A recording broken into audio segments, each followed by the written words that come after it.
Yes, sir. And just like that, we are in the place to be. What's good, everybody? Welcome to Q Dai. We are your hosts. I'm Day by Day with an I, not a Y. Yeah. And the person to the right of me, left for you, is Fox Sports Radio host, comedian, entertainer, exotic olive oil taster, the one and only, the real QCB. Make sure that y'all follow both of us on Instagram. Follow him at real QCB. Follow me at Day by Day. Q, what's good, man? What's up, man? Hey, Baby Oil's back in business. Yeah. Well, the stocks will definitely go up in what, 2 years?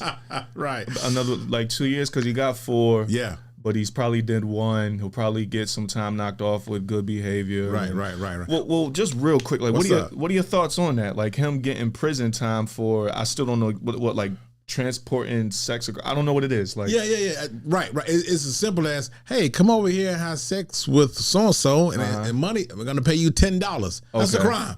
Okay. All right. That's a crime. It's weird because they initially wanted to get him with the RICO. Oh, it was definitely overkill charges. Yeah, and they said, well, we can't get him with that, so let's get him with this. So yeah, but he'll be out. But I don't know how. I think as far as like working in the industry, I think that's done. What is? Like he not coming out on the Grammys. Oh, nah. Being a presenter. Nah. Like all that's done. I mean, first of all, he got enough money to do what he want to do because money ain't going nowhere. Right. Yeah, all that's done. It depends on who's gonna be his true industry friends, and who's still gonna kind of rock with him as far as like going over his house, chilling with him or whatever it is. Would you go to a Diddy party in 2 years? Yes, you would. Absolutely, I would. Why so? First of all, the food gonna be good. Like you say about the baby showers, the drink, baby shower meatballs. yeah. But listen. You just don't have to indulge in the extracurricular, horny, nasty activities. That's all. But what if I want to? Well, first of all, it's legal. Yeah. Sex is legal. It's legal. He could be a freak. That's why it's adult stores when you buy all them toys. Yeah. I don't do sex. I think sex toys get in the way. I've never been a sex toy guy. Me neither. Right, well, I wouldn't mind if she used a toy during as well, and we like kind of tag team her. Yeah. I've done that before. It was cool. She had a toy. She had a rose. Like she was like, "Can I bring the rose out?" Yeah, for sure. Right. So like me and the rose kind of tag teamed her. That was cool. But like if she straight pulls out an elephant leg, and you're like, and then I don't know about that one. I might as well just get my coat and leave. And this the whole time she says, well, really it's for both of us.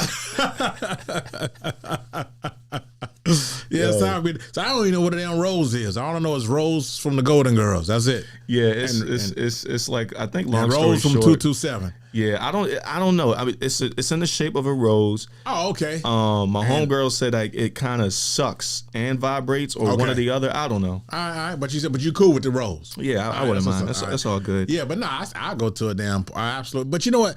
You had a freak like Amber Rose who don't mind. She's listen. I've been to a lot of them. I'm not one of these celebrities who say I never went. Right. I've been to damn near every one of them. Right. And I ain't never seen nothing like that happen. But now that we know, he wasn't doing them there. Right. He was just making them for him and whoever he was dating. So people act like it was this big thing of baby oil. Y'all come to the secret room. Right. I got these paid escorts. He wasn't doing it, as we found out. Yeah. He wasn't doing it there. Because a lot of actors would like say that. They would be like, yeah, I mean, I've been to Diddy parties, but like, I don't know if I left early or what. Yeah. He was just him and this girl, Cassie at the time, whoever it was. But yeah, that's all it was basically. I definitely still go. But you know where I'm him? That's how I would celebrate. As soon as I get free, I'll throw the biggest. I even called it a freak off. Like the Macy That's Day. good marketing. Yeah, the Macy Day parades, balloons. I have a big Macy Day baby oil thing in my yard. In the front yard. Yeah. Kind of like trolling. Like, I would because I did my time. Right. Whatever y'all thought I was do 30 years, I did my time. Right. Now I finna have a real one. Yeah. And if y'all want to come, you can come. But you know what he didn't do? No pun intended. Right. That's right. I like that. It's better than pause. I like no pun intended. Yeah. But you know what Puff Daddy didn't do? He didn't say one word. He didn't name drop no celebrity. That's true. He ain't say nothing. I got to give it to him. Yeah, I got to give it to him. But other than that, that's so I'm curious to see what's going to happen in 2.5 years when he get out, man. Yeah. Well, speaking of weird stuff and weird parties and rituals and whatnot, I recently saw the movie. Did you see him? No, man. You say okay? Please tell me, because I was not gonna waste 1 second on it. Because Jordan Peele kind of been missing lately now. Well, so here's like the thing: he produced, didn't direct. So like that's kind of been like I don't want to say cop out, but that's kind of been like a thing, like an asterisk where people are saying he produced it, didn't direct it, because you can tell he had parts to do with it. Yeah. But I think he would have made it a little bit better. Okay. But even before seeing it, the Rotten Tomato ratings came out, and the person I went with, I told her, I was like, man, listen, it's been some iffy reviews, but let's just see, because it's football, it's a football movie. I like Jordan Peele, I like Marlon Wayans. I'm like, we're gonna see it regardless. So I went to see it. I was disappointed. Okay. Because Marlon Wayans and the co-star, I forgot his name, but the light-skinned dude, right? Yeah, the star over. Yeah, he was on Atlanta series before as well. But okay, so you already knew of him. Yeah. Okay. So I'm like, okay, it has a good cast. Julia Fox, I think that's her name. That was on Uncut Gems. Like, they had a good cast. Yeah, she fine too. She used to be. I don't know. She kind of fell off. She fell off some. Yeah, I ain't seen it in a minute. Her eyebrows are missing and all types of weird shit. I don't know, but it's definitely not Uncut Gems, Julia Fox. Definitely not. I don't know what happened in the past 6 or 7 years. Right. But so you have a great cast. It's a football movie, and we kind of get like, okay, it's talking about what goes behind, the sacrifices, if you would, of becoming him in the league, like becoming the GOAT. Yeah. Right. So the message was good. The actors were good, but the movie itself was disappointing. Okay.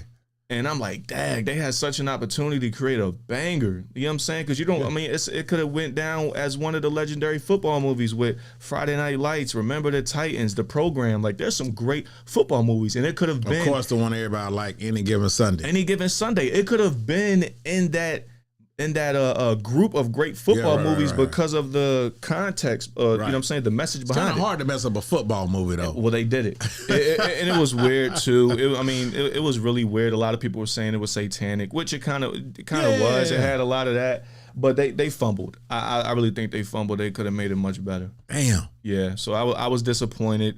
Wouldn't recommend it. I mean, maybe if it comes out on Tubi. I always say come out on TV. You said Tubi. Tubi, yeah, then just cuz. And real quick, have you seen Sinners yet? Yes, I finally seen it. Was it good? I thought it was good. I thought it was a good vampire movie. Okay. I thought it was good. I still haven't seen it. I'm gonna see it. No. Don't get caught up. It's a Black History moment. No, it's good. It was a good vampire movie. It wasn't not like the classics. The Lost Boys and all that stuff, but no, It was a good vampire movie. Okay, it was cool. All right, so that's something to leave it at that. It was good. Yeah, got you. It was cool, man. Got you. So check it out. Michael B. Jordan, he was chilling in it. I liked it. All right, I'm gonna check it out. All right, so second half to talking about some wild stuff. Yeah, this past weekend, this Mark Sanchez situation. What the hell? I mean, because it came out of nowhere. Mark Sanchez was stabbed, and everyone was like, "Damn, he probably got attacked." Yeah, you know what I mean? That sucks. Damn, who ran up on him? Somebody trying to rob him? I'm with you. And then in the absolute bombshell, where he wasn't the victim, he was the corporate, damn aggressor. He was the aggressor, and then it was like, okay. He's charged. It was like, wait, he's charged with misdemeanor. Then it went from misdemeanor to felony. As of now, the latest update, Marion County prosecutor Ryan Mears announced that the charge against the former LFL QB Mark Sanchez was upgraded to a level 5 charge of battery involving serious bodily injury over an altercation with a 69-year-old truck driver early Saturday in Indianapolis. That's a felony. Good. Could possibly be facing 1 to 6 years in prison. Good. Because the dude was a door dasher. Okay, so you have some content. Yeah, he was just doing DoorDash, and he just you park real quick. Yeah, I used to do the DoorDash stuff. I had to start doing it because I kept eating people food. I was what? You order some Five Guys from me? Now I was doing it during COVID, and they put the extra stickers on there. Yeah, I get that Five Guys bag because everybody know Five Guys. They gave you a mountain of fries. A lot of fries. As soon as I see that, Five Guys, I'm accepting that. Yeah, and I pick up for John. Okay, thank you. Show the thing. I get into my car and I say to myself, time for lunch. I pull over, I put a napkin in my lap, and I take that bag and I maneuver it. I'm gonna get back to the story. I maneuver them fries, and man, I had me a good old time. How do you get through the stickers? Because the sticker's just on the middle of the bag. Right. So I just go to the side of the bag and just maneuver. You got to shake it. Maneuver. Sick Negro. You sick bastard. You sick bastard. It drops off of you, man. And I check the fries. Okay, he good. So when I dropped the food off, they was like, "Oh, thank you, sir." I said, "No." I used to tell myself when they rolled the window, I say, "No, thank you." Oh man! And then when I don't order no Mexican from me, and I see queso dip, time for lunch. I pull over. I got a big thing of dip too, and I got a lot of tortilla chips. I said, "Oh man!" I pull over. I never double dip my chip. Why is that? No, you can't double. Even if you eating salsa, if we go share, Davon, you gotta eat it one time. Don't eat it and go back. If you're sharing, that's cold. You never double dip if you're sharing. But what about if you're with yourself? Well, because by yourself, it's not my dip. I mean, goddamn, you already eating a food. You might as well go for the gusto and double dip. You're right, but it's a rule I had to abide by. Okay. So I get enough of that queso. Oh man, get another one. I get enough for it. I was telling them, but I make sure I wouldn't eat enough. Okay. But I got jacked one day when I got some Shake Shack. Yeah. Right? I didn't know Shake Shack was that expensive. Yeah, very. So when I ate this ladies, I maneuvered my hand in the bag. I grabbed the fries with the cheese and the bacon on. I say, damn. Yeah. They make this here? Eating. And I ate too much of her fries, so I had to go back and buy some more. I didn't know the fries was like $80, so I had to cash out what I already made just to buy her fries again. And oh man, DoorDash days, man. Yeah, you sick bastard. You sick bastard. Yeah, so the guy was a DoorDasher. He was trying to grab some food. Drop off an order. He was trying to yell on the movies, whatever he was in, and then he got so crazy. He started to just get into an argument, and I guess he was he attacked the guy. The guy trying to keep him off him. He pepper sprayed Mark Sanchez. Right.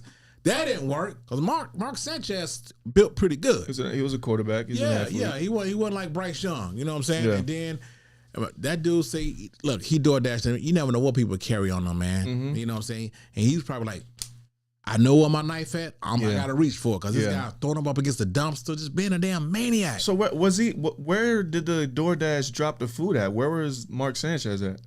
I mean, it was in the parking lot. He was, I guess, Sanchez, he was trying to, we ain't got his side of the story yet. Right. Because they was just trying to, we got the guy's side of the story and the witnesses. Yeah. He just trying to drop some food off to go upstairs and drop it off and get up out of there. Right. But I'm saying, what building was he dropping? Like, what type of building? Was it a bar, an apartment? Like, what type of building was he trying to drop this dash? Because I thought it was at a bar. Yeah, I think he was picking it up from the bar. Okay. I think, but he was a DoorDasher working. Oh, so he wasn't dropping it off to Mark? No, hell no. Okay, so he's going to a place to pick up food. Mark Sanchez was in the way somehow. I guess he was trying to get him to move his car. It was, it was a parking lot parking lot dispute. Okay, so then Mark is drunk, and they said it was right. I think they said he was drunk as hell, blackout drunk, hangover drunk, and he starts attacking the truck driver. He just talking, and I got the beer muscles coming out, and he attacked the guy. 69 years old. 69 years old. So he pepper sprayed the man carrying pepper spray in the night. So you tell that's what he does, as far as trying to protect himself. Because it could be a dog coming out to you. You never know with DoorDash. You never know. Crazy. Yeah, you never know. I'm eating your food. But anyway, and he had something for his ass. That is insane. He had something for him, man. Stabbed the shit out of him. Yeah. That's absolutely insane. So, and he's in the hospital getting stitched up in critical condition. And police said, sir, we got to arrest you. Yeah. And we got to charge you. With a felony. Yeah. And he probably had no idea. See, that's the thing with like getting drunk. Getting lit is cool. Getting tipsy is cool. But when you get drunk to the point where like you have zero recollection of what happened, that is dangerous. Right. That is. It is. Speaking of that, you might want to slow down on that cup. That is dangerous. Because this is good. Yeah, that Fireball. They got a new flavor, like some apple. Have you tried it? No, I don't want to try that one. Yeah. So, but that's dangerous because of two things. One, your judgment for the better out the window. Yeah, gone. That's gone. Out the window. Two, you have the confidence to take on a lion with a stick. You want to fight anybody. You see it when you at the club or at the bar with somebody. Right. Yo, what they looking at? They looking nowhere in their direction. It's 5 of them, 2 of y'all. They old linemen. And you talking about and the drunk dude, yo, I'm about to go over there. What they looking at? Nah, he tested me. And sometimes the people who are sober, like, man, and they talking, the drunk guy talking all kind of crap, like, dude, go home, man, chill. But that's why I never go out with you ever again in life. What you mean? You almost got into it with someone. Well, me and you was out, and we was chilling. I showed up. He was with Jalen. All the homeboys was out there from the Y. So we go up. What's up, D? What's up, man? So you just chilling, leaning at the bar, chilling. You just chilling. Yeah. I said, what's going on? We talking, tripping out. And I said, he said, yo, Q, that dude keep looking at me. I'm like, okay, well, what dude? That dude. The dude that's over there with his girl? Yeah. Well, she looking at me too. I said, okay, you know, y'all met? No, you don't know her. I said, okay, well, what's the problem? Are you winking at? No, I'm not doing nothing. I said, so what's the problem? He keep looking at me. I said, well, D, you looking at him. Well, you stop looking over there. Because he's looking at me. Stop. I said, stop looking over there. Answer this. Was he looking at me, yes or no? He was. Yes. That's a problem. Why y'all looking at each other? I'm just checking out the scene, and you can feel when someone's staring at you. I felt his eyes looking at me. Okay, cool. We probably... That's human. That's human. Okay, cool. For half a second, cool. Yeah. But then his eyes kept looking at me. Then he said something to this girl. Then this girl looks at me. That's an issue. He said, Q, I'm about to go over there. I said, D, I'm telling you, that's what, man... I ain't trying to fight, man, but I can't let you go there by yourself. And I know you can handle your business, but man, no, man, no. That's an issue where I'm from, though. That's it. Oh my gosh, that's it. D, he's way over. I don't care. And you know what? Hindsight, he might have known me from the podcast or something. Oh my goodness. But I don't know. I mean, that's animal nature. Go outside and just stare at a dog. See what that dog. Go up to a Rottweiler and just stare at it. Right. See what that Rottweiler does. Q, he keeps looking at me. He was looking at me. D, I'm talking to you. Look at me. And you'll talk to me. You look back over there. He's still looking at me. Still Q. looking. Stop looking at him. I was, if I was Mark Sanchez drunk, you know what I would have done? I would have walked. I would have stumbled right up to him, said something slick. Yeah. Now it's on. Yeah. I'm glad you didn't. Y'all, he didn't do nothing, but yeah. But speaking of drunk, it's dangerous because real quick. Yeah. I've been in one brawl my whole life. I'm talking about gang brawl, like 10 on 10. Like a movie. Yes. And it started because my homeboy Tone, shout out to Tone, we're at this party, and it's a group of dudes that none of us know. Okay. And it's popping. It's a lot of people. My man Tone drunk. He says, nah, bro, cuz looking at me. Nah, cuz looking at me. That's all it took. And it sparked a full-on brawl. That's all it took. Nobody bumped into you, didn't say, excuse me. No, hey, man, what the F you looking at? It started a full brawl. Didn't nobody do this to nobody? It started a full brawl. Because he said, cuz. Nah, he looking at me. He looking at me. Next thing you know, I'm jumping off of someone's windshield and doing a Superman punch on somebody. It was crazy, Q. We shall overcome. It was crazy. But I just say all that to say, dude, I mean, he doesn't remember what happened. I'm willing to bet Mark Sanchez woke up like, bro, what the fuck? His job is gone. He's getting fired. He's losing his job. Cushy job too, man. Losing his job. I don't think he'll serve prison time, but he's going to have, some nice fees to pay. Yeah, I don't think he got no prize. He has a felony on his record now because he got too drunk, and dude either said that he was a sorry-ass quarterback or made fun of him being a Mexican. Or maybe he said something about the butt fumble. Yeah. We'd be like, wait, you're Mark Sanchez? You butt fumble bitch. Right. And that's all it took for him. He saw red after that. He tired about that butt fumble, boy. He saw red after that, man. Yeah, so but I can't wait to get his side of the story, his real side of the story. So, and I can't wait till the video comes out. Oh yeah. Everything is recorded nowadays. Someone has video of this, especially if it was at a public place. Yeah, Someone has video of this. So I can't wait for that neither, but yeah, man, that's weird. That's very weird. We'll see what happens. So I want to get your opinion on NFL players with podcasts. But first I want to play this clip. Okay.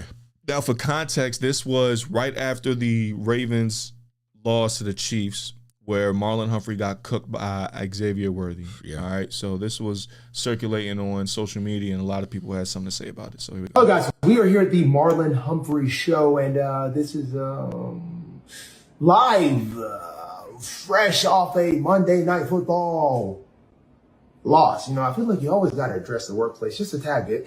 It was a rough evening at the office for myself and company. Things didn't go great. So again, he was under a lot of fire for just being that like jittery, and I mean, I don't know, it was just real weird for that to happen after getting cooked, after the team got cooked against a team that everyone says y'all can't get past. Right. They're the boogeyman to the Ravens. Like, and he, you know, this was right after the game. And then it had a lot of people like, yo, do you think Ray Lewis and Ed Reed and Terrell Suggs and Haloti Ngata and Peter Boulware and Deron Landry and Antonio Pierce and them guys are doing, not Antonio Pierce, are doing something like this after a L? Right. So I just wanted to get your take on that, because NFL, that's just what the world we're in today. NFL players, athletes in general have podcasts. Some do after games, like what's his name, Draymond Green. That kind of like sparked it off. So it's not out of the norm. But what's your take on? We can talk about the whole totality of things, but let's start specifically with this one, with the Marlon Humphrey clip. Like, what's your take on him doing that? Because you have been in sports media, sports journalism from before podcast was even a thing, to where now everyone and their niece and grandmother has a podcast. Right. So what's your take on like how he approached that space, if you would, right after an embarrassing L to the Chiefs? Well, I think he's I don't think he's taking it serious as far as like, you know, taking accountability for losing. Mm-hmm. Like, you don't have to go into a dark slumber because you got cooked, because it's gonna happen.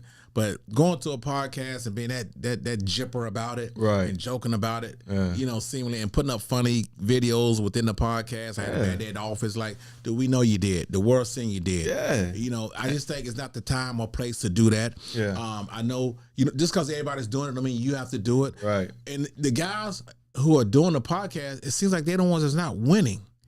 Right. Draymond Green, you know, he ain't won in a while. Mm-hmm. He got 4 rings, but he ain't won in a while. I mean, and Humphrey, I don't think he ever won. What, Super Bowl? Yeah. Nah, he has national championships with Bama, but no Super Bowls. Yeah, since he came in the league. And even like you always mention how you didn't like Micah would podcast after Cowboy L's. Absolutely. Yeah. I absolutely didn't like that. And as an Eagles fan, like Darius Slay, like last year, he would hop on a podcast right after an L, which is cool if you're like kind of dissecting things, and maybe I don't using it as like therapy, but like when you're like real jittery, you know what I mean? And then what really killed me was when Slay hopped on the podcast with Parsons.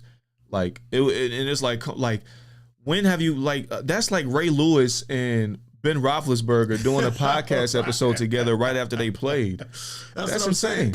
This new culture of athletes having podcasts during their seasons is one thing to have a scheduled endorsement deal to appear, right? Or like on Aaron Rodgers does, Pat McAfee. I don't know if he's still doing it. I know he did all last year football season. Yeah. I know what Kelsey does it with his brother. Yeah. That's different. You getting paid to be a guest, or they may not pay his brother, but I'm just saying getting paid to be a guest. Right. That's different. But just to have your own podcast after games, immediately after games. Immediately. Nah, if I'm a coach, I'm shutting that down. I'm shutting it down. Yeah. There's no way. That was weird. And not to mention, it was like mad, like women mannerisms doing it too. Like you had to tally. Oh, it's like, man. Not idea. I don't know. Man. I mean, I ain't saying there's sugar in this tank, but there might be some sugar in this tank. Hey, man. Men on film. Yeah, but I mean, now to get to like just the totality of things and maybe even the positive of it. Because a most recent podcast, Close on Sundays, with Terry and Arnold and Patrick Surtain, you know, they both went to Bama. They're good friends. They played with each other, both cornerbacks. And they have a podcast. And I got to shout this one out specifically because the producer, I believe that's his title. My bad if I mess it up, Brett. The producer of that show, my homie Martell, like he produces that show and he kept it under wraps, and all of a sudden I see him on one of the clips. I'm like, wait, you do this show? Because he works with the 7 p.m. in Brooklyn podcast with Carmelo as well. Okay. So he's doing big things. Shout out to my bro Martell out there in New York, man, handling his business. And he produces this show, I believe. But, you know, I asked him, like, yo, like this was right after the Lions played the Ravens. They dropped the episode. Now, although Lions won, Terry and Arnold got roasted that game. Mm-hmm. And he hasn't had the best season in general this year. And I was like, you know, I brought that up, and he said, yeah, he's been catching some slack about it. And, you know, I watched one of their episodes, and I was like, yeah, but at the same time, it's not like he's out there, like, not taking accountability and kind of being happy about it. He did kind of, you know, fess up to he needs to step it up and, you know, talk about, like, not just, like, like clown about it, but like talk about it like, yeah, I need to step it up. But also I see it as an athlete, I'm like, okay, Surtain, he probably looked up to as a big brother. They both played at Bama. Surtain left before him when he got drafted to the league and whatnot. And this is a position that they can relate to. They both come from Bama. They know they're competitive corners. And I think it's kind of like just get stress off your chest type thing. Yeah. So I think in situations like this and other ones, maybe even like the Kelsey brothers, it can be a good like form of therapy, if you would, depending on how you go about it. So I think that, like I said, depending on how you go about it, it could be a good thing with these podcasts because you're expressing yourself. You're getting something off your chest as opposed to just scrolling on Instagram and tweeting from a burner account or talking to someone who doesn't even understand the complexity of the game and more specifically the position. I think it could be a good thing just like this, as long as you're not going on there clowning right after a L and kind of like being like real jittery about it. Right. So what's your take on like, do you think it's a good side of it? And you being in sports media for as long as you've done both the TV and radio side. Yeah. Do you see any like any similarities between the two? Well, the good percentage of it is real small because somebody could take something you say and be misconstrued. Yeah. Just talk to the media when you're available to talk to the media. Mm-hmm. I just want to do the podcast because it looked like even though the game's over, and like Kelsey said something about your boy A.J. Brown because they played the clip about what he said. When he tweeted. He's like, I think he said, dude, you got, what'd he say? You're 4-0 because we were 4-0 at the time. He was like, dude, you're 4-0. Right. So you could take something like that and then that could be fodder for someone when they play you. I just want to do one. The similarities, there are similarities to it, but I just don't think it's a good look at all because it seems like you could get deemed as not being as focused, even though the game's over, but the podcast could be the first thing on your mind. You run into the microphone, you could say something, man, and then it can make the organization, because you represent your organization still. Right. You can make the organization look bad. People could use that, and you got to answer to your coach, your position coach, the owner maybe, anything. It could just trickle down to be bad for you. So just don't do it at all, man. But see, and that's why I say, like, if you're going into it with the good intentions, taking accountability. I think the good side of it is providing feedback to the fans of your true thoughts, because you gonna keep it real about that. Yeah, because after games, these athletes are politically correct. They don't say what they really want to say. Right. Like AJ Brown, perfect example. After the games, he's quiet-lipped. He says, we got to do better. The offense, we got to step it up. But then he goes to Twitter and says how he really feels. Yeah. So I think like just the podcast could be that side where you go and say how you really feel and let fans know how you really feel. Well, when he going to admit to a word that he hates Jalen Hurts? See, and we're going to get to that, but I don't wait then. It's not the OC. Yeah. He hates Jalen Hurts. No, it's the OC. It's the OC. It's the OC. But like I said, we'll get to that. But all right, moving along, let's talk about college real quick. Okay, let's go. Bill Belichick took an embarrassing loss. Can we stop laughing?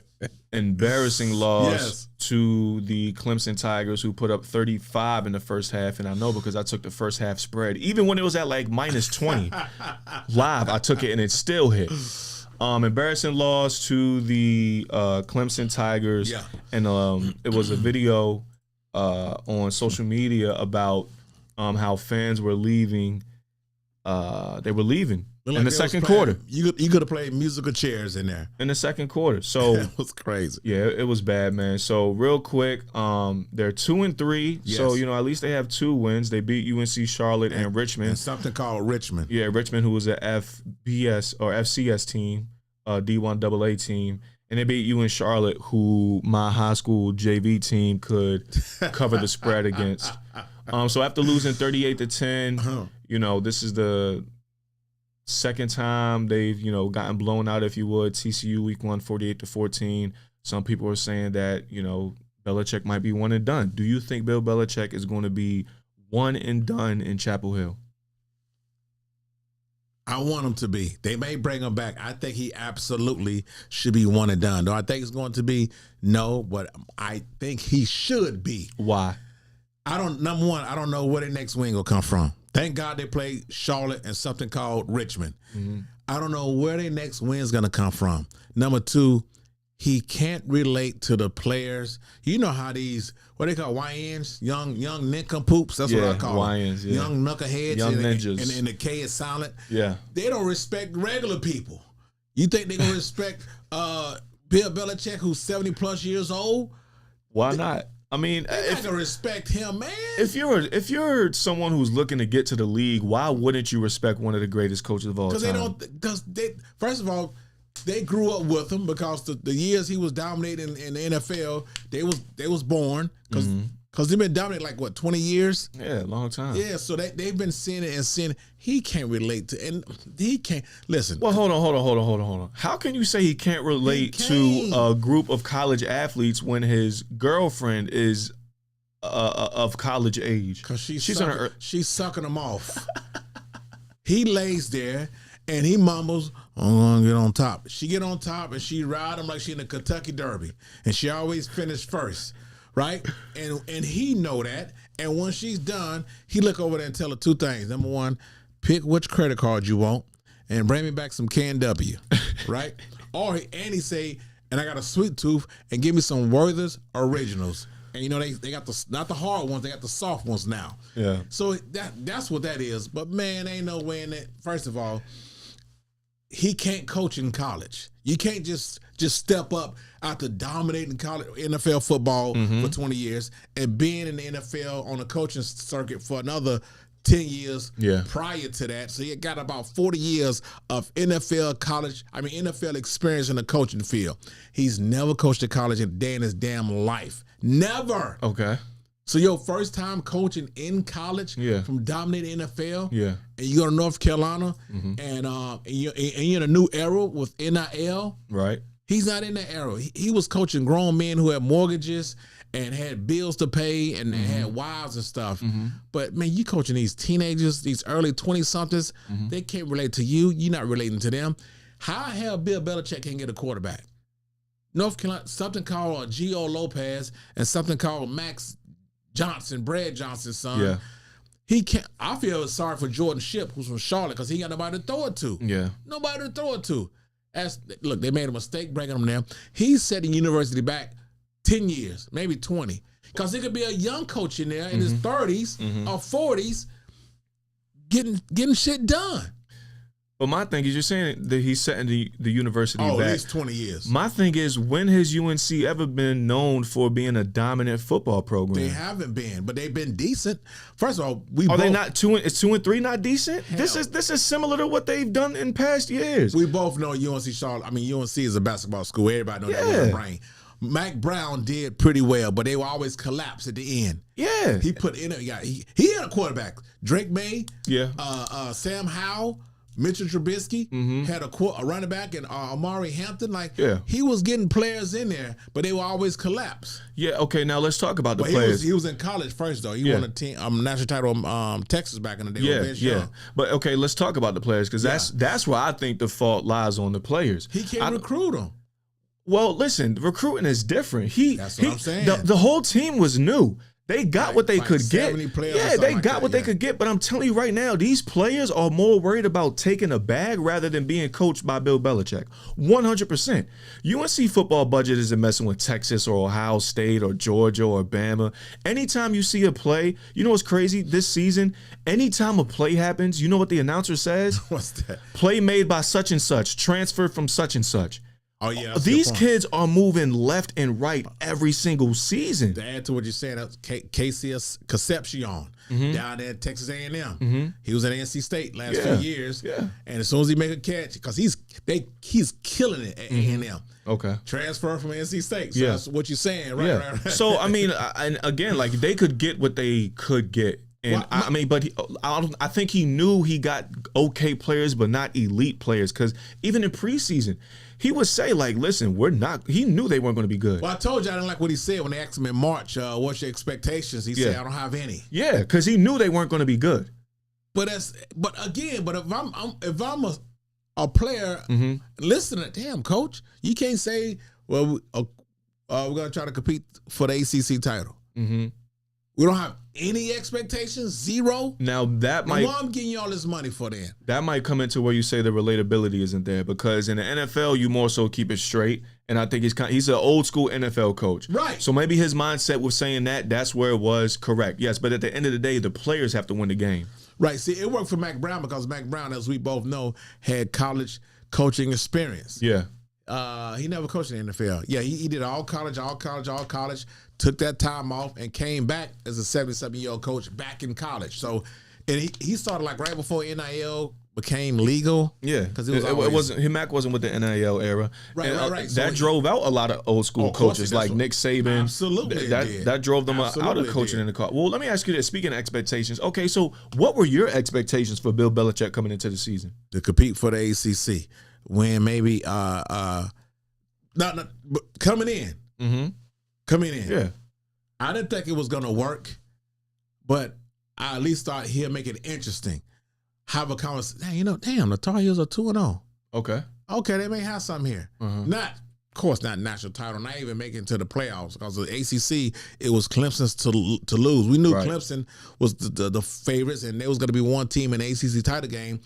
Florida State, how are y'all gonna recover? Right. Miami, which I think are still frauds.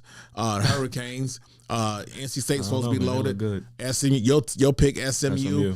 Georgia Tech. That's what I'm saying. So I just feel like North Carolina would be in a group of those teams. But man, to get shellacked, man, please. In one season though, I don't know. I don't expect them. I'm saying I didn't expect them to be contenders for the ACC in one season after coming off of a below average season just last year.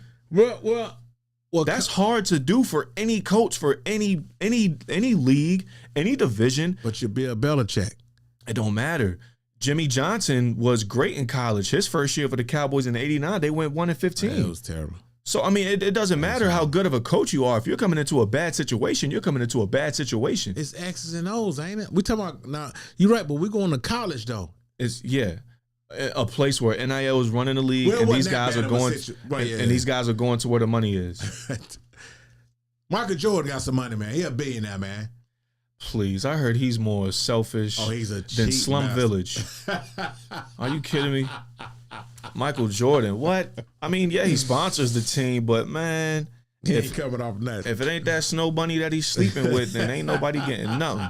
They said he'd be like, man, I don't care how much billions y'all give me for these shoes. Don't ask me for nothing. When you see me, like T.I. said, when you see me in the street, shawty, you don't know me. Yeah. I've never heard a good story about people meeting Michael Jordan personally. I met him one time. First of all, only like maybe 3 T.I. songs, maybe 3. Okay. So here's my Michael Jordan story. Yeah. So my oldest brother Sloan worked at Flight 23. Okay, I know about that. All right, it was open for about a week. Yeah, but he tried to do it, and it was down in Pineville. This before it wasn't Carolina Place Mall. It wasn't nothing here in Charlotte. Mm-hmm. So he was going to work. He said, "Hey, I want you and my sister Maisha, y'all going to work with me today. It's the grand opening." Okay. All right, and so we got in the car, rode down. You want to meet Michael Jordan? Yeah. Grabbed the post off the wall. I grabbed one of my posters. And I grab another one to get to my sister. You're going to sign her. It's going to be sweet. Jordan going to sign our posters. Back when posters was on the wall, because I'm old, as you say. I remember, I got vinyls on the wall. So Right. Wait, come on, man. But I remember posters on the wall. Yeah. So we get in there. We outside first. It's a ton of people out there. And then my brother waiting, because he had his Flight 23 shirt on. He waiting for the lady to come in, who worked there at the door. Make room for Mr. Jordan. It was his dad. Okay. So his dad comes in. Wait, whose dad? Michael Jordan's dad. His dad died. He was alive then. Oh, okay. Yeah. I got you. Okay, yeah. I'm thinking this is post-retirement. Oh, hell no, dude. Okay. I'm 8th grade. Okay, I got you. Back in the day. I got you. So this is like 80, 90, 91. Okay. Maybe 88, 89, something like that. Got you. You was probably getting your chocolate milk stolen from you. I wasn't even thought of then. I was born in 94. That angers me. The end of 94 at that. That really angers me. Yeah. Damn, you missed the movie Beach Street. I mean, I saw it. I saw Beach Street. I saw Crush Groove. You know how Run DMC is.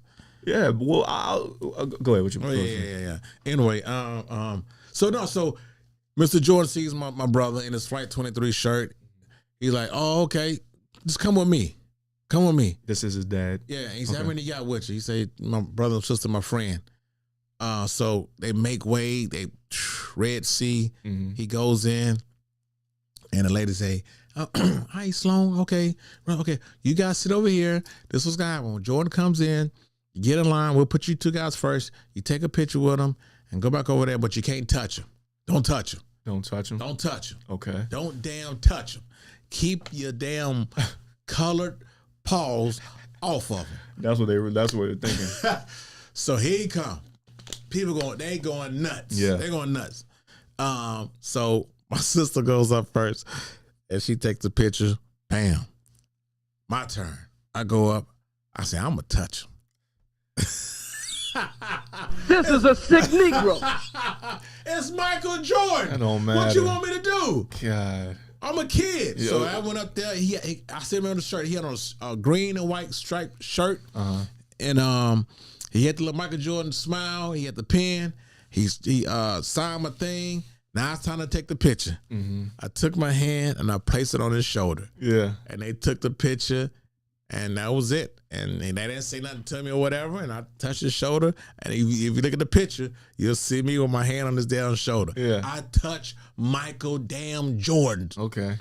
So you didn't get made an example out of for doing that? No, but me right, telling that story, it gives me a huge boner. You's a freaky ass nigga. See, I It's moved. Michael Jordan. What you want me to do? I moved on from pause because I heard my mom say it, and that was it for me. No. I gotta talk to your mom. Thank you, Mom. Thank you. Yeah, she said it. I'm like, oh God, joke ruined. Joke ruined. Joke ruined. But that's my story. I touched Michael Jordan, man. Got you. But Belichick got to go. He done, man. And you know what? His son, who he brought in to be D coordinator, right? I guess he's still gonna take over. That was as head coach. Well, they said from the get go that was the plan. But see, I would like that to just do it, just hurry up and get it out the way. Belichick, it's not working. It's not gonna work, man. It's one season, Q, and he has to compete. He has to compete with these teams with offering millions. Listen, these kids don't care about college legacy, and they don't care about that no more. They just want those M's out the gate. That's all it is. Yeah. That's all it is, man. And speaking of that, real quick, we got about 5 minutes to talk about the next topic. Speaking of NIL and M's out the gate, Heisman candidate favorites, front runners as of now. Before we get to the Vegas odds, I want to get the personal side. Who's your current front runner to win the Heisman? I don't have one. You don't have one. Why is that? I think the Heisman race right now is a damn catastrophe. A bad one. A good catastrophe was when the wardrobe malfunction happened. Super Janet Bowl? Jackson. Yeah, that was a good catastrophe. Yeah. We was waiting a long time to see that Janet Jackson titty. A long time. What year was that again? I was like 7, I think. This SOB can't relate to nothing I'm talking about. I remember it. Born. I remember it. You were 7 years old when Janet Jackson. What year was that? Bounced out. The titty bounced out. What year was that? Let's see. Damn. Let's it could have see. been 20 years ago, man. It wasn't that long ago. I'm gonna say 2011. This happened in 2011. I'm gonna say 04. So I was 9. Okay. I was 10. I was 9. You knew about titties at 10? Yeah, I was 9. 9. Okay, well you know. Hell yeah, I was 9. Yeah. But all right. So before I let you continue, the top 4 front runners, best odds, leading the race is Carson Beck. Behind him is Dante Moore at Oregon. Behind him is Jeremiah Smith at O State. Behind him is Ty Simpson at Alabama. Nobody in college football has been great so far this season. Good games, weekly games, but nobody in college football, especially the guys you name, has been tearing it up. Carson Beck has not been tearing it up. Jeremiah Smith at Ohio State offense has been so sluggish. They haven't been tearing it up. Yeah, I don't have them winning the Natty. I don't think their QB can win a Natty. Yeah, but listen, no one's been tearing it up like, damn, you know what? That he's dope. He's been killing it.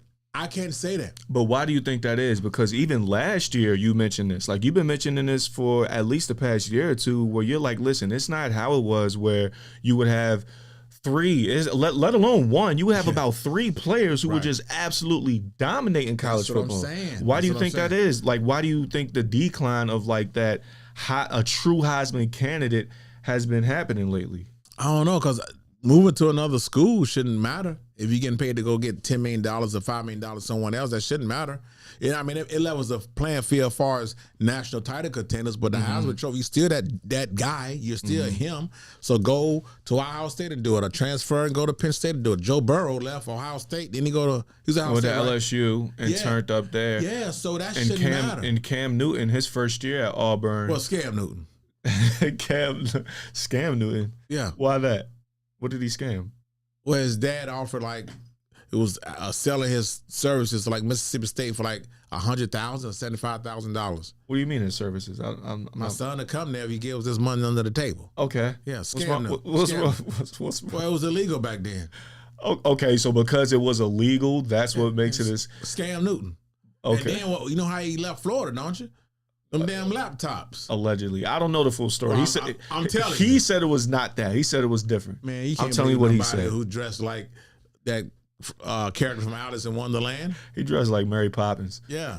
All right. Listen, last year, Shador Sanders, Cam Ward, you had Dart, you had Dylan Gabriel, who you said one time. You had contenders. Man, them guys putting up numbers. Man, no one's doing nothing right now in college football. I'm just saying, we know what Arch Manning became of him.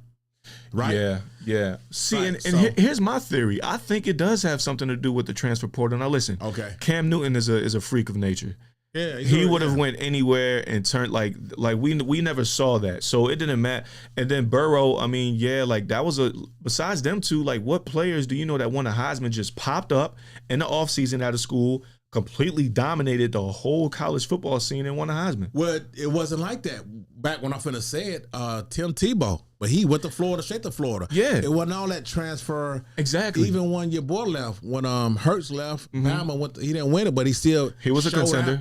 Right. That's because Hurts is one of the greatest QBs of all time. Well, so he's that's getting different. his ass kicked this season as far as numbers go. But he's 4-1. I know, but he's not having good year as a quarterback. How? He's 4-1. We'll get to that. Yeah, I mean, Cam Newton said it. You just said you can't take the words to heart of a man that dressed like Mary Poppins. He wearing clothes out of Ellen DeGeneres' closet. I don't care about what Cam Newton says. But I think the transfer portal has something to do with it, because check this out.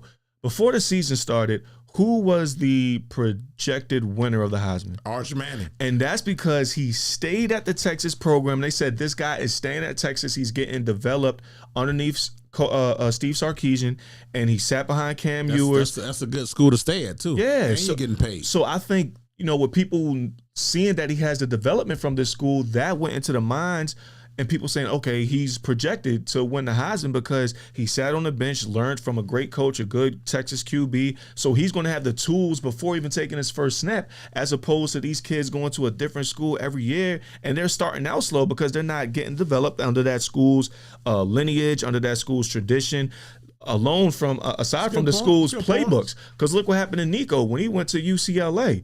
They didn't have a lead up until the first 5 games, up until they played Penn State and got that upset. Yeah. So I think that these quick transfers going into these schools, as quick as these guys are that aren't prepared to do such. New systems. Yeah, I think that has something to do with them not dominating. Because like we said, Joe Burrow and Cam Newton 1 in a million. Right? Yeah, I get you that. Yeah. But Tim Tebow, he truly represented and embodied Florida. Yeah. Like everyone thought of Florida. He wasn't the best per se quarterback at Florida, but he inherited that tradition, that system at Florida, which made him so good. He had that heart. He ran tough. They built that team around him throughout the years. Wasn't the best passer, but he had some guys that he could throw it to. Yeah. And he gets some hell of a speeches. Yeah, he does. Yeah, he does. So I think that that goes. I mean, because I think that just goes into these guys not being as dominant as we're used to seeing over the past years as far as Heisman candidates. Right. But before I move on, I will say this. In about a season or two, maybe next season, Malik Washington, y'all see that Terps helmet back there. Malik Washington, freshman QB now for University of Maryland. Give it a year or two. He's going to turn up. He's going to be a Heisman candidate probably next season. I've never heard of him. Oh, you will, brother. Oh, you will. Oh, you will. We took a L. The Terps did 24-20 against University of Washington this past Saturday. That was the Terps' first loss of the season. So they're 4-1 now. And in the Big Ten? Yeah, win the Big Ten. Oh, okay. And, so it was a tough weekend for your boy. Terps took a loss, and my Eagles took a loss. We can transition to the NFL, be real quick about it. I think they want to hear about the Birds first. I'll talk about mine. You talk about your Cowboys. Listen, with the Eagles, I'm going to just be real quick. We have yet to play 2 halves of good football. Our offense is in shambles. Our offensive play calling is in shambles, and it seems to be a pattern. After we let go of a great offensive coordinator, we hire one from within the organization instead of hiring from without and reviewing resumes. We hire one from within the organization that's unproven, and it shows. We're 4-1, but our offense is very bland, very predictable. We had Shane Steichen and Kellen Moore, it was creative ways to get our best players the ball. And we ran the ball when we had to. My God, the second half of the Broncos game, I think Barkley had 1 carry. And Romo, who I despise as a reporter, I actually liked his commentating this game. He was saying stuff. Yeah, so he was, for second half starts, we're up 17-3. He's like, okay, the guys are up now. They were throwing the ball in the first half. Now this is when you feed Saquon. But what do? 3 straight passing plays. I'm like, what the hell are we doing? We looked awful. We haven't played a full game of good football yet. We only do 1 half. So one of 2 things is going to happen. Either that this is going to wake us up, because last year we didn't start off well either. I think we were 2-2, 3-2 to start the season last year around this time. I don't pay attention to y'all record like that. But nobody does until we win. That's the thing. So that can be a thing, and we can wake up and be like, okay, or we're going to keep doing the same thing and be like, okay, we'll make adjustments, but we don't, because Kevin Patullo will still be in the play caller, and, him and Nick Sirianni go back. So it kind of got like that's my God job. Yeah. So, I mean, if the offense stay the same, we can go 10-1 again. We're not going to win the Super Bowl. We have great players, but the players can only be good enough to compensate for bad play calling if they're getting the ball. You can't have players good enough to compensate for bad play calling when it's at this level, because we literally just saw this 2 years ago. So, yeah, we're 4-1 and still go Birds, but if we don't make adjustments quick on offense, we're not going to repeat. We're not. 4 words for you. Here we go. Super. Bowl. Hang. Over. Now, see, that's that CMS public education. I don't want to say compound words. Hangover is 1 word, sir. I didn't want to say compound. I know what a compound word is when you take 2 words and put them together. That's why I just broke it down for you. Yeah. Shout out to CMS. You guys are experiencing a Super Bowl hangover like I told you would. That's all this is. How though? We're 4-1. I know. First of all, it's a 4-1, which Eagles fans do not feel good about. No, we don't. That's what I'm telling you. We don't feel super confident about. We feel good that we're 4-1 because we could easily be 2-2, or we could be 2-1. Listen, that's disgusting. Your record is what you are. You're 4-1, but you don't feel good about it. Yeah. Right. You just went on, and all that stuff you said was true. Right. I can't say that. I'm not jumping off the top rope. I didn't know y'all lost that game yesterday, because when it was like, because I watched 9 games, I'm nice with that remote. I'm like Zorro. Yeah. You know what Zorro is? Nah. I know what Zorro is. It's the masked. I don't know. You was born like 6 years ago. It's the masked horseman. There you go. So I'm nice with that remote. Bam, bam, bam, bam, bam. And then when I said, damn, they gonna win again. Damn. So then I got up out of there, I left, and then I said they lost. So I almost did a backwards flip. You guys experienced a Super Bowl hangover. Number one, you're internally you're a mess. A mess. How so? It's not Sirianni. Y'all came back with Sirianni because he shut y'all up because y'all won that ring. Because I thought it was insane y'all wanted him gone a few years ago, but he got back straight. Your receiver, A.J. Brown, is a huge diva. He's becoming a distraction. Going on social media, subliminal shots at Jalen Hurts. Y'all don't want to admit that him and Jalen Hurts don't like each other. I don't see that it's at Jalen Hurts, because he even said in an interview prior to. Of course he gonna say it. But his thing was, he said that, listen, this is a team that has great offensive players. I think we need to stop approaching games conservative and go on the offense and give the ball to our best offensive players and play to win instead of playing not to lose. That's not a shot at Hurts. That's a shot at the offensive play calling. Why say that at all when you're 4-0? You arrogant bastard. That's besides the point. No, that's not my point. Go ahead. I don't think he has smoke with Hurts. I don't think he does. I mean, they're like brothers. Quote, they claim to be like brothers. They're real close. Yeah, I mean, being real close doesn't mean you have to be buddy all the time. I don't think. You don't think he's throwing his quarterback under the bus? If that's the case, then why didn't he feel like that last year? When he was reading, he did. Reading that damn book. He did to a point, but do you think he complained after the Super Bowl? No, he didn't. Reading a Daniel Steele novel on the sideline, he grabbed her breast as she stroked his, That's not what he was. And even when Shane Steichen was here, when we went to the Super Bowl and lost, AJ was killing. If that's the case, then why didn't he feel like that then? Let me tell you something. He knows that Hurts is capable of getting him the ball, but we have to scheme him open. Well, CD, you just throwing the ball here. He get on by himself. No, y'all scheme him open, I'll admit, y'all do a great job of scheming. Dak Prescott has been playing amazing. Open. But Dak Prescott's been playing amazing. You can't deny that. Him and Baker Mayfield are killing it. And Jalen Hurts wish he could do that. AJ, right? I agree with Travis Kelce. AJ Brown, shut up. You're 4-1. Yeah. And listen, I know contracts, stipulations. If I get 1,000, if I catch 80 balls, I'm gonna get a bonus. If I have 1,000 yards, I'm gonna get a bonus. If I get stipulations on contracts, and not just that, he wants the damn ball. Keyshawn Johnson wrote a book back in the day. Throw me the damn, give me the ball or something like that. So receivers are known of being divas. Yeah, you know that. Yeah. But it's becoming a distraction, a huge distraction, and it's making your organization now. You go from being 4-0, now you're losing games you're not supposed to lose. Y'all weren't supposed to lose to the damn Broncos. Oh, God. That had nothing to do with A.J. Brown. Hey, Davon, you know what tough teams y'all have beaten? You beat the Chiefs. Did you beat the Rams? Bills? We didn't play the Bills yet. We beat them last year, though. Bills last year. Rams this year. We beat the Bucks this year. Bucks and Chiefs this year. Yeah. That's what I'm saying. But that had nothing to do with A.J. Brown us losing to the Broncos. That was relevant. That was bad play calling. And guess what? Okay, I'm throw that on there. Saquon Barkley, you're done, brother. What you mean? Done. All that jumping over backwards and man covers. I ain't saying no curse. All that going 90 yards in the snow, you're done. And I'm glad you said that, because here's the thing. Yeah. Defenses had a whole offseason to game plan against Saquon, which they're doing well. I said that. I said I have a feeling that a lot of teams are going to do what the Chiefs did in the Super Bowl. Well, the Cowboys did in week 1, but go ahead. He still scored, which they're doing, right? So then, okay, as an offensive play caller, this is your opportunity to put the ball in Hurts' hands and create a good game plan for us to win through Hurts.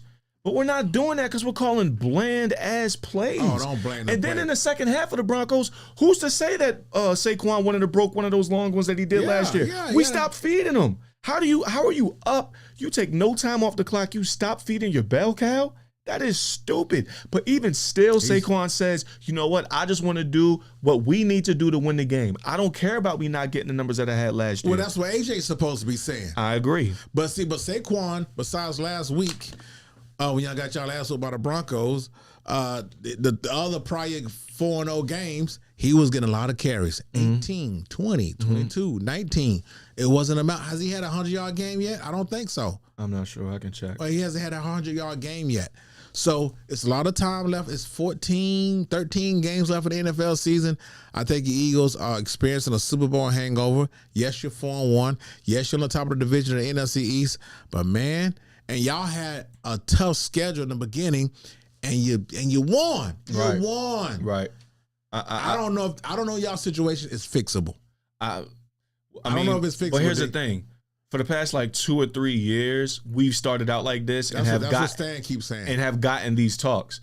Last year, exact same thing. Sirianni needs to be gone. Eagles don't have an identity. They're not fixable. They're experiencing a hangover. Year before that, even when we went 10-1, even though they're 10-1, they're having a hangover. They're not the same. Even a Super Bowl year, Jalen Hurts can't lead this team to a Super Bowl. Every year we start off slow, and all the journalists say the exact same thing. Now it's up to us to change that. I'll let you know in about 3 or 4 weeks if we made the proper changes. If not, then I'll say, you know what, you're right. We are experienced. We have internal problems, and this is going to get ugly. And we got to do some things. Yeah, but the exact same it's still talks. Early. It's still early. The exact same talks came about last year. That's all I'm saying. I agree with that. So we'll see. But I'll say this: I wouldn't be surprised if AJ Brown gets traded before the season's over. And I say that because. And before we move on, real quick, last year in the Super Bowl, I'm good. Last year in the Super Bowl, a moment, the top moment that stuck out to me in that Super Bowl was this: we're winning, we're spanking the Chiefs' ass. Jalen Hurts throws a back shoulder to AJ Brown, and the throw was off. AJ Brown was pouting. We're in the Super Bowl whipping the Chiefs' ass, and I felt like I was the only one that noticed it because I looked at my brother. I was like, "Bro, did you see that?" Like, he's pouting. Are you serious? He's pouting. Selfish dude. That's why I love Devontae Smith. Devontae Smith probably has the same thoughts that AJ Brown has, but he doesn't show it because he knows what that can cause. And Devontae Smith comes from winning. Yeah. Heisman winner, national championship winner, like Biletnikoff winner, like all that. Super Bowl winner. He's the Eagles all-time yards leader in postseason. He's barely gotten the ball this season besides last week. That was his first 100-yard game. Yeah. You don't see nothing out of Devontae Smith because he knows what that can lead to. Yeah. Like, it's cool to feel that way, but holler at your boys behind the scenes. A.J. Brown is slowly turning into Antonio Brown. I don't think it's that bad because that's why I say slowly. He was a loose cannon. Like a gremlin. AB got that exit. That NFL exit was one of a kind. Don't let him go near water. Yeah, so I don't know if it's that bad, but I wouldn't be surprised if he gets traded. I like AJ. I don't think he. So y'all to do what we did. You trade one of your best players. We could possibly. See, we paid CD. We paid AJ as well. The guy that you think's better than CD Lamb. We paid AJ as well. CD's having an amazing year this year. We paid AJ as well, but anyway, did y'all keep the damn receipts. What receipts? Yeah, but like you said, let's see. We see what's going on now. 4-1, still good. Try to get this internal mess cleaned up. Talk to AJ. Come November, whatever. Let's see what happens in November. I'll let you know if we're on the same trajectory as last year, where we started out slow and picked it up, or if we're on the same trajectory from 2 years ago, where we started out quick, and all in all, it was hell. Yeah. All right. So speaking of CD and Dak going off, getting the ball to him, you said that, or you believe that Baker Mayfield is the best quarterback in the NFC, correct? Yeah. Right now. All right. What makes you think that Baker Mayfield is currently the best quarterback in the NFC? Well, first of all, he's beaten Dak Prescott by a dismal point. Okay? Because Dak Prescott is amazing. But Baker, my $100 million Mayfield, that's my guy. Mm-hmm. What he's doing without Mike Evans is short of impressive. He has good receivers, though. It's not like he has bums out there. And Ibuka is like leading the league in touchdowns. Well, he's a rookie. It don't matter. He's leading the league in touchdowns. He's going off. It does. Well, who's throwing it to him? Baker. But he's going off. He's not a bum receiver. Well, first of all, for a rookie to do that it's another thing. But to do it without Mike Evans, when the Bucs lost Mike Evans, you want to say, oh, they still keep everything on course. Because I know they still got Godwin. You don't know how good a rookie quarterback, anything is going to be. And he definitely is coming in. He's representing, should win Rookie of the Year. But what Baker Mayfield is able to do before Mike Evans and when the loss of Mike Evans, and Mike Evans has been gone for like 3 weeks, right? Yeah, he's been gone for a little minute. Right, and he hadn't missed a beat. Close games. Baker Mayfield making passes, tough passes, keeping the drives alive, getting them down in field goal position to win the game, tie the game. He's been awesome. He's barely beaten Dak Prescott. No one's talking about Jalen Hurts, but he's barely beaten Dak Prescott when it comes to the best quarterback in the NFC because Dak Prescott is right behind him. Now, see, that's the thing. What makes a quarterback the best quarterback? What's the criteria? Putting up numbers. Okay. Making amazing plays. Putting their team in a position to win games. Just being making plays with their legs as well, getting out of trouble, keeping drives alive, looking down, just everything a quarterback's supposed to do, and being an awesome leader. Now, if that's the case, why is Matt Stafford not the best quarterback in the league? He leads the league in passing yards with 1,500. He's second behind Jared Goff with touchdowns with 11. So why not Matt Stafford? Not to mention Baker Mayfield has beaten Falcons, Texans, Jets, and Seattle, all teams below 500. Okay. But the way he's doing it and the numbers he's putting up and his interception of touchdowns ratio, what he has, 1 pick, 10 touchdowns? What's Baker Mayfield touchdowns? 10-1. Oh, that's amazing. And Stafford's 11-2. Goff is 12-2. Right. I mean, if you ask me, I think it's Goff or Stafford. Goff or Stafford? And I ain't know they was still in the NFL. No, I'll say this, honestly, in all honesty. You're not putting Dak up there? Let me finish, sir. Thank you. I think the top 3, Stafford, Prescott, and I put Mayfield at number 3 and Goff at number 4 because Goff has a great surrounding cast. I think it's Stafford, Dak, and then Baker. Stafford got Nakua, and he has an amazing core. That's it, just Nakua. Puka Nakua. What about Devontae? I don't think he's really been doing anything like that. I think he caught a touchdown like last week or something. Yeah, I don't think he's really been doing anything like that. And I mean, they would have beat us if not for us just being great and knowing how to win because that's in our DNA. I know it's coming though. Y'all that roller coaster that's going down the hill and it's going fast. I'm not worried. We go through this every year. I'm not worried. You're right. This may be the year it happens. We'll see. They said that last year, but. Anyway, so again, I mean, it's against below 500 teams. They are 4-1 though, so that's cool. Yeah. He played all right against us in the second half. So winnable division. Of course, everybody got the winning division. That's not surprising. Yeah. NFC South. So. And Rams 3-2. They just took a tough L to the Niners. But let me tell you something. Stafford's doing his thing. Day by day, I said the Niners, when the schedule came out, will win the NFC West. I'm still as a youngest say, I ain't standing on it. Through Mac Jones or Purdy? When Purdy comes back, it don't matter. What do you think? I can't change my mind. I'm not going to change. I still got the winner in the NFC West. Okay, I'm going with the Rams still. All right, so agree to disagree. You got Baker as your top QB. Oh, he's the man. He's cool. I'm going with Stafford, especially at Stafford's age, for him to be doing that still. He's cooking. He's a great quarterback. Always has been. Always will be as long as he's healthy. So I'm going with Stafford for that. You got Baker. And right now, Baker Mayfield and my guy Dak Prescott are in MVP talks right now. Is he? I know you heard it before. I didn't know that. Dak is in MVP talks? You damn right he is. Who else would it be? You ain't heard that yet? Mm-mm. I've kind of heard Baker, but it's kind of early. I've heard Danny Dimes in MVP talk. That's not crazy to say. Yeah. It's not going to happen. That's not crazy and to I've say. heard him and Stafford up there in MVP talk. Cowboys coming to town, coming to Charlotte this weekend against the Panthers. Are you going to the game? Rarely do I go to the game. I'm going this time. You're going to a football game. I rarely go, dude. We've known each other for what, 3-4 years? 3 years? I just met you a few weeks ago. Known you for going to an NFL game. I know. And Fox Sports, we got those seats that's row one of the end zone, which I gave you some tickets before. Yeah, those are close. Oh, yeah, you damn right. Well, Cam Newton handled football. We right there. Yeah. I think I'm going to go, man. Yeah? My guy, mother Cowboy fan.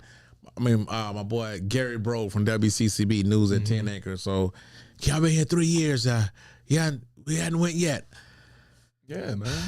All right, man. All right. Q going to a football game. I really don't want to go, man. Why not? I'm a homebody. I'm not going to lie to you. I've recently come to the realization that football games are much better watched at home. Yes. It goes home, sports bar, stadium. I like that. Yeah, I like that order. Yeah, because when you're home, you can dress it up however you want. Yeah. You can do whatever you want. Whatever, yeah. At any given time, whether you order food or have food made, you can knock out some stuff as far as if you got to do some stuff on the computer. You're watching the game right there. Yeah, you can do what you can flick, you can change, but you can do whatever you are completely comfortable, and you hear the commentating. That's my number one thing. Yeah, you hear the commentating. I don't care who it is on the broadcast. I need to hear that commentating. And you get replays that aren't shown on the Jumbotron at games. Right. When you're at the bar, you see the game, but it's loud. People are drunk. You may or may not hear the commentating. Depends on which volume TV they got on. They may have multiple games on, you may be watching a game where the volume isn't up. Right. Last week I was at Slate, and they're showing and displaying the audio for the Panthers game. I'm watching the Eagles game. I have no idea about commentating. Or because the commentators give you that insight. Watch right here, or right there, or anything. Yeah. You're just watching a mute TV. Yeah, and then the stadium, you have to go. You have to get there. It's dirty and funky. That's terrible. The bathroom is packed and dirty. Oh my God. Food is crazy expensive. Yep. If you're sitting too close, that's actually worse. I went to one 2 weeks ago when they played the who did they play? Jags, and we were close as hell. I was like, this sucks. No. The Falcons. Yeah, Falcons. Yeah, I'm sorry, Falcons. And we sat crazy close. I'm like, we're behind the camera, man. I'm like, this sucks. You can't see the full field. We had to go to the suite section. Just if you're in the suite section, they take care of you a little bit different. You know, that's decent. But and then if it's cold, you know, you got to get home. If you take public transportation, it's expensive. I've come to the realization watching a football game at home is top tier. That's number one. It's top tier. Look, you do sports talk radio, man. You can go to the press box, man. I've never been to the Panthers press box, ever. Yeah, ever. Yeah. I mean, I will say OnePlus that's number one at stadiums and number two at bars is the energy. It's the energy of the fellow teammate, companions and everything. So like that you cheering for. Yeah, y'all high five. Then when you Eagles score, y'all sing that goofy ass high school song. If it's what's it called? Die Eagles Die? What is it called? Fly Eagles Fly. It's really fight Eagles fight on the road to victory. Fight Eagles fight. Score a touchdown 1, 2, 3. Hit them low, hit them high, and watch our Eagles fly. Fly Eagles fly. Score a touchdown 1, 2, 3. EAGLES Eagles. And before you say anything too slick, one thing I noticed is that Ravens at M&T Bank took the Eagles spell chant. They do RAVENS Ravens. I heard it during a game when they played. I forgot who they played. They lost, of course. They did our spell chant. So if it's so corny, why are the Baltimore Ravens taking it? After you just said lyrics to the Eagles song. Yeah. As soon as you finished, you didn't feel like Richard Simmons?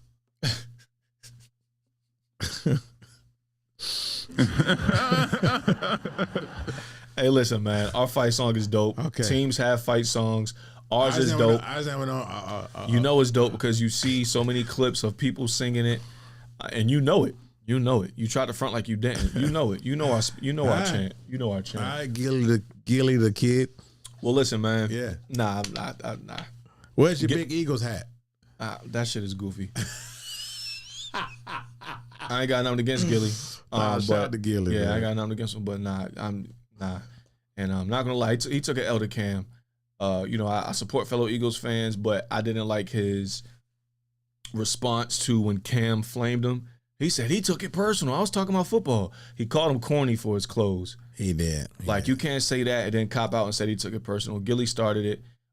Cam finished it, but they seem to be cool now. But I saw the video and it was Wallow had him on a So they seem to be cool now, but I personally would not be caught wearing. I mean, if I did it for like a video or two, that's cool, but I wouldn't wear that hat everywhere I went. But it's all love. Shout out to Gail. Shout out to all the other Eagles fans out there. Everyone that bleeds green. It's still go Birds. We're gonna bounce back. We're gonna do what we got to do. Quick prediction. Y'all got the Panthers. How do you think that game is gonna go? We're going to beat the shit out the Panthers. Now, I'm pro Panthers. I'm pro Bryce Young. I'm not trying to keep nobody in the NFL that doesn't belong there. I've always said give Bryce 2 full years. Let's evaluate him after the last game of his second year when they played the Falcons. And then he turned it around at the end of last season, last 4 or 5 games. He played well. And I thought the city of Charlotte owed him an apology. Yeah. Because he was solidified himself to be the quarterback. And in that offseason draft, they didn't draft the quarterback. Start off shaky when it comes to blaming the Panthers. I got Bryce Young like 4th before they 1-3 start. They're 1-3. I mean, they first 1-3 start. I had them like 4th on the blame list. Okay, because now they're 2 and what are they? They're 2-3. 2-3, yeah. Right. I thought the first game Jacksonville they came out flat. That was getting blown out. Canales' fault. Get your team prepared. Second game against the Cardinals came out flat. The coach Canales' fault. Third game they smacked Atlanta 30-0. Fourth crazy. game, they came out flat again. Got murdered by the Patriots. Pats, yeah, they destroyed them. Right? But then the wide receivers, Leggett, where are you? Where have you been? Before last Sunday when he finally had a touchdown, first touchdown he scored since November of 2024. When you think of Leggett, you think of two things before you think of football. You think of him eating raccoon grilled cheese sandwiches and his accent. Now it's supposed to be fake. One moment he sounds like I saw that video. Boomhauer, and the next moment he sounds like Idris Elba. Like, yeah, I saw that video. You know what I'm saying? Like, it just now. But listen, receivers, help out your young quarterback. Create separation. Jimmy Horn Jr., they finally played him. Ted McMillan been playing pretty good as a rookie. I didn't watch the game. How did Jimmy Horn Jr. do? He did. He had like a few catches. I was about 10 yards a catch. But I'm saying he got in the game. Yeah. You know? Yeah. Ted McMillan has already had a 100-yard game. Yeah. And since Xavier Leggett's been in the NFL a year and 4 games, he has yet to have 100 yards. Wow. So you have to help out your young quarterback. Defense, what the hell y'all been? Y'all are so inconsistent. So then I blame Bryce Young because he has some things he has to do too, but he always keep his composure. His first possession last week, he had a fumble and he came back, had a pick, but he kept his composure. Yeah. Dolphins went up 17-0, came back. I thought it was over. Won the game. Yeah. But I still have to say, I think I still see 6 more wins on their schedule. Okay. Right? All right. Fair. But Dallas ain't going to be one of them. All right. Y'all are currently -4 on the spread. Yeah, we go come in. That's kind of low. Well, Rico Dowdle made some comments about.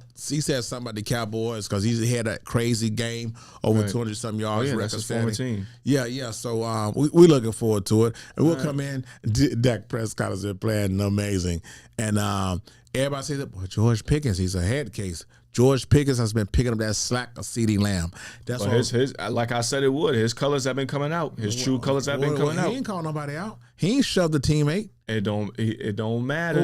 He's very emotional. He's been having 100-yard games with multiple touchdowns. All right. We'll see what happens. Yeah. So we're going to come in. Like I said, his true colors have slowly been coming out, but go ahead. We're going to come and handle our business to get the Panthers because we got a hard schedule ahead of us. So we have to start winning games. We can't keep win one, lose one, win one, lose one. We have to start racking up wins. Okay. So fell off against the Bears. And then when we beat the Jets, people say, well, it was just the Jets. Okay, well, what about the Bears when they beat us? What's that called? Well, we're used to it. We're used to it. But we'll come in here, Bank of America Stadium. We're going to take over the city. If you've never been to Cowboys Stadium and watch a Cowboys game, just come to Charlotte Sunday, and you're gonna feel like you're in downtown Dallas. I'm not gonna lie. When y'all came out here, what was it? 2 years ago? No, we came. Was it last year? Last year and the year before. The year before, I vividly remember. I'm like, yo, this is crazy. Like the amount of people that were out here, amount of Cowboys fans. They pretty much shut the city down. Like when teams come out here, it's packed. Yes, and streets get shut down and traffic is slow. But when y'all were out here, like everything was shut down. Like, and it was just flooded. And I deliberately wore an Eagles jersey to that game because I went to that game and I deliberately wore How bad you get your ass whooped in the street? And everybody knew what it was. When we go to Philly at the LAC, what is it called? The Link. The Link. We take that stadium over too. Oh, y'all don't. Q, stop it. No team has ever taken over the Link. I just told you we do. But I'm telling you, y'all don't. You're guessing that y'all do because y'all do it. Q, no team takes over the Link. None. I just told you we do. What does taking over mean? More fans there. Than the home team. Yes. You're out of your damn mind if you think any team has ever or ever will do that at the Link. When next time we play y'all at home? Next year. The first game of the ring ceremony. Y'all didn't take over our stadium. 30,000 Cowboy fans. Are you? You're trolling. Q, that doesn't happen at the Link. Week 1 it did. Ring ceremony. What makes you think this? I watched it. Q, I watched it too. Y'all did not take over no team ever takes over the Link. We take over other stadiums. That's what we do. Oh, y'all don't have the power to do that. You're out your let us play the Panthers. Are you serious? Yeah. Well, let us play the Panthers. Whoa. Easy. You just went on a rant. You just said some important stuff about when Cowboys come here. You came here and saw them play. You was shocked. Yeah. Okay. Y'all won't do that if y'all come here. Yes, we will. You think y'all have the same effect the Dallas Cowboys have when we come to the Bank of America Stadium? We take over stadiums. Yes. Cowboys, Steelers, and Eagles fans and Niners fans take over stadiums. I get Green Bay in there too. Green Bay, yeah, they take over stadiums. We take over stadiums. I know y'all was in that. Yeah, absolutely. That's what we do, man.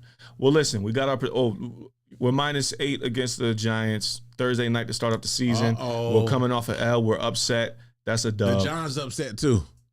Don't let Jackson Dart whoop y'all ass. Not happening. And we're at the MetLife Stadium. I'll say this. Y'all record at MetLife Stadium is like overall, I think y'all are 5-30. I'll say this.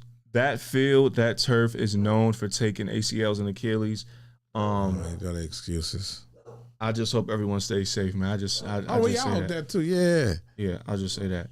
Well, listen, man, we already get up out of here. Thanks everybody for tuning in. Oh yeah. I'm Day by Day with I, not a Y. This is Real QCB. Hey, bartender. Host of Fox Sports Radio Charlotte. You can catch his show live every Monday and Friday from 4 to 6 p.m. How can they catch his show, Q? Multiple ways. Online, foxsportsradioshow.com. You click listen live or download that app at Fox Sports Radio Charlotte, man. Easy money. Easy money, just like that. Yeah. And you can catch Day and Night live Friday nights. We coming back this Friday night from 8 to 9 p.m. So make sure y'all tune in. It's going to be on YouTube and Instagram. I'm going to have it on both. But besides that, everybody out there, thanks for tuning in. Make sure that you comment, like, subscribe to the channel so that you can be kept up to date on every Q and Day episode. Until next time, make sure that y'all stay safe, stay sane, but most importantly, stay blessed. This is Q and Day, and we out. We out.